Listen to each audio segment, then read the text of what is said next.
Hi everyone, and welcome back.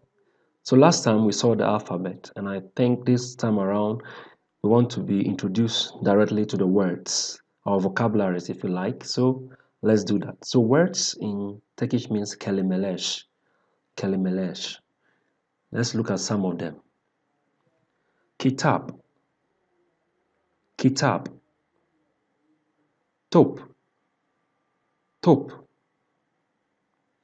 kalem, kalem, yemek, yemek, elma, elma, öğretmek, öğretmek,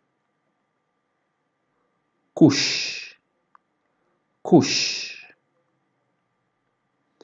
kedi, kedi. Okay. Now, so some sentences now. Ben İngilizce öğretiyorum. I am teaching English. Ben İngilizce öğretiyorum. Another one. Meryem kitapları okur. Meryem kitapları okur. Mary reads the books. Sen kedi seviyorsun. Sen kedi seviyorsun. You like the cat. So those are just some examples of Turkish sentences. If you don't know how it works, don't worry. We'll look at these in detail. So let's continue. Let's look at the basic sentence structure in the Turkish language.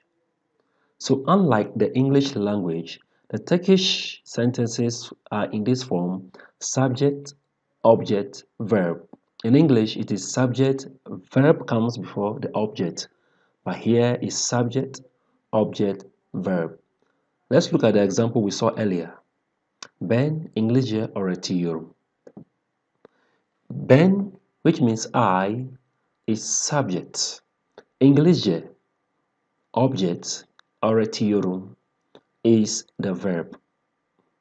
So that's how this works.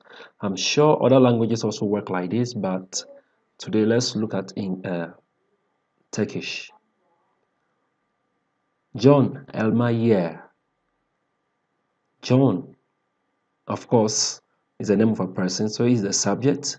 Elma is apple, object. Yer is verb. John eats apple. Okay. In the Turkish language, there are some features that are very important. In fact, if you miss this, understanding the language will be very difficult. So I will advise you pay detailed attention to this. So let's do it. The first one is agglutination. Agglutination. What does that mean? So basically, Turkish languages work such that you add suffixes or other group of words to words. So with time, the word just grow bigger and longer. So this is what we mean by agglutination. Let's look at an example. So apple in Turkish is called elma. When we say apples, you add lar to it. It's similar to English, but English doesn't continue further. Let's see. Now my apples elmalarım. My, yeah, we have the word for my in Turkish, but because of how the language works, sometimes you can freely omit the pronoun. So elmalarım. These are what we meant by agglutination. Let's continue. The second one is what I'll call harmony. Harmony. So we can have two types of harmony: verb harmony and consonant harmony. The Turkish vowels are further divided into two: the soft vowels and the hard vowels. So these are they. So if you are doing the agglutination, you must also pay attention to the harmony. Okay, so let's continue. Earlier we saw elma, which is apple. When you want to add lar or ler, By the way, ler and lar just mean plurals in the Turkish language.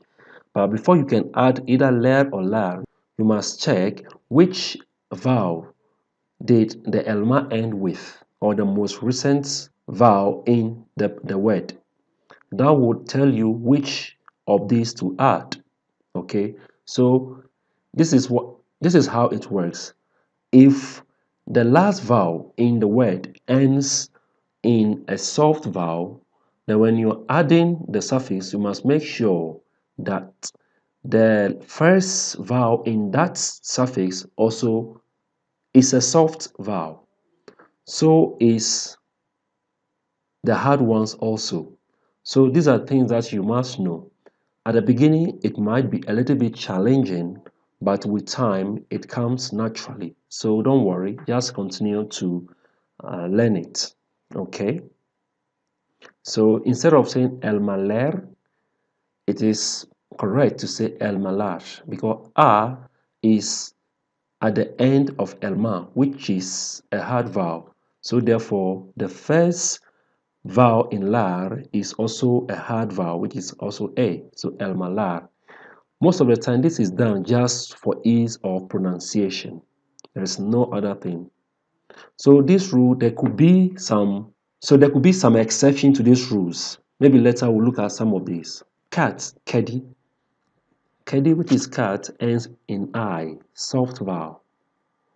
When you want to say cats, you say kadiler. Why? Because E belongs to the soft vowel. So this is just to emphasize that ler and la means plurals, just as S words in English. Let's continue. Still on harmony, now we talk about the consonants. Similar to the vowels, we have consonants that are also separated into two, soft ones and hard ones. Here they are. So the word snif, which means class, as a classroom, for example, the last word, or the last consonant actually, ends in F. Now when you look, you will see that F is one of the hard alphabets. So therefore, when you want to say from class, you see you have to add either tan or dan. By the way, tan or dan represent from. We'll look at those later. To say senif dan, because D is in the soft consonant column, that wouldn't be correct, and it is also difficult to pronounce.